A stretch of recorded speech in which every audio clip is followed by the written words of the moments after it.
Comme promis, dans les titres, on va parler cuisine maintenant avec Kossi Modeste et le chef Anto. Merci d'être avec nous. Merci à vous. Kossi, vous êtes le directeur de la publication d'Afro Cooking. Oui. C'est un magazine qui a été lancé il y a 2 ans en Belgique. Oui. Et depuis, c'est un franc succès. Oui. Il est diffusé dans une quinzaine de pays. Voilà, c'est depuis 2 ans maintenant, cette aventure a commencé. On commence à arriver à la vitesse de croisière. Ouais. Alors expliquez-nous d'où vous est venue cette idée. L'idée est venue tout simplement d'un constat. Ma maman, qui était la tantine qui faisait à manger pour les mariages et le quartier, ma grande sœur qui a fait des études de cuisine, et je me suis rendu compte que je ne les avais jamais vues dans aucun magazine de cuisine. Et il y a 2 ans, j'ai décidé de créer ce magazine-là parce qu'il n'existait pas. C'est le premier magazine des cuisines d'Afrique et d'Outre-mer pour pouvoir mettre à l'honneur tous ces cuisiniers et tous ces chefs qu'on ne voit pas assez malheureusement. Ces cuisiniers et ces cuisinières, en l'occurrence. Exactement. Vous accompagnez Kossi dans cette aventure? Exactement. Depuis bientôt 1 an maintenant que j'ai découvert le magazine Afro Cooking et j'ai été très emballée par le projet parce que moi-même, auparavant, j'étais abonnée à des magazines typiquement français qui proposaient des produits français, de la cuisine française et que je réadaptais toutes ces recettes avec des produits que l'on retrouve en Afrique ou en Outre-mer. Alors justement, expliquez-nous un petit peu les différences, parce que ce sont des cuisines africaines avec un S. Oui. Les goûts sont différents suivant les pays, les produits travaillés sont différents, j'imagine. Oui.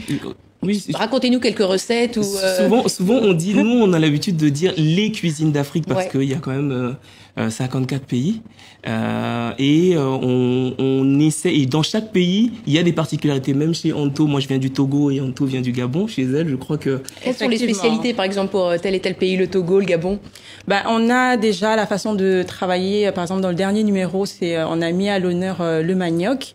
Et on s'est rendu compte au fur et à mesure qu'on faisait les recettes que dans un même pays, je suis originaire du Gabon, mais la façon dont les Mienais travaillent le manioc, les Fans ne font pas de la même manière, les Pounous le travaillent encore différemment, et ça, ce n'est que dans un même pays. Alors, imaginez dans 54 pays le même produit qui est consommé partout. Donc, c'est même plus de 54 façons différentes de travailler un seul produit qu'est le manioc.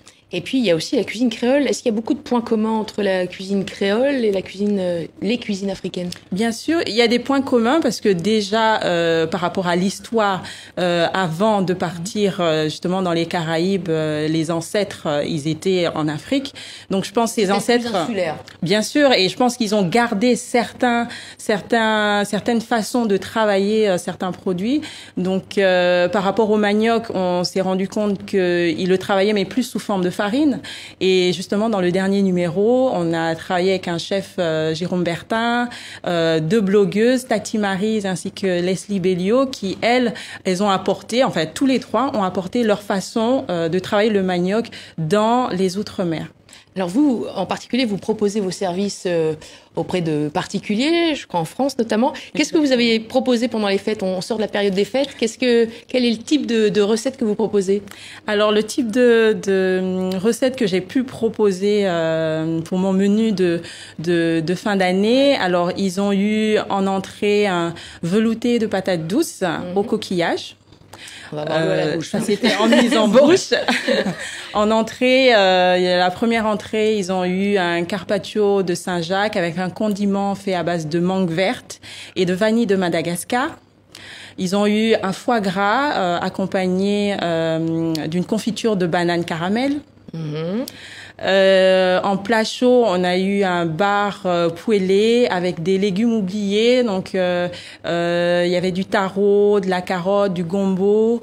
En viande, c'est un pavé de sanglier servi avec du riz sauvage et une sauce odika. Donc l'odika qu'on appelle aussi chocolat indigène, qui est une sauce qui a la couleur du chocolat, qui a l'odeur du chocolat, mais ce n'est pas du chocolat du tout. Et puis en dessert, le Mont Blanc antillais, qui a été travaillé sous forme de bûche. Ça a l'air excellent. Ah oui. Est-ce qu'on peut appeler ça, c'est de l'afrofusion en fait? C'est ce que vous... Alors, il y a des deux, je crois.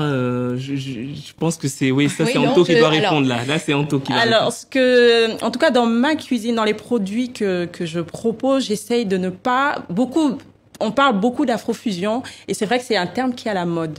Mais je pense que nos produits, déjà, n'ont pas été encore assez valoriser pour pouvoir les intégrer à d'autres cuisines.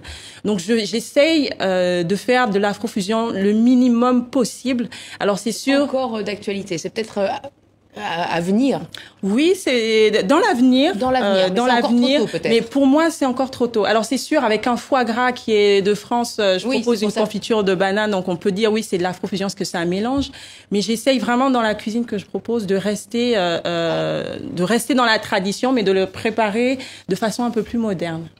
Merci beaucoup. Juste d'un mot, votre actualité, quelques publications à venir et surtout une application. Une application qui va sortir au mois de mars pour les anglo-saxons aussi. Et juste, je profite des fêtes pour remercier 2 personnes qu'on n'a pas l'habitude de voir parce qu'elles sont backstage, c'est celles qui s'occupent de la communication et du marketing. Mbazeli et Majoie, c'est vraiment, on est les 4 mousquetaires. D'accord. Et je voulais les remercier. remercier. Et voilà. Merci beaucoup, bonne année à vous.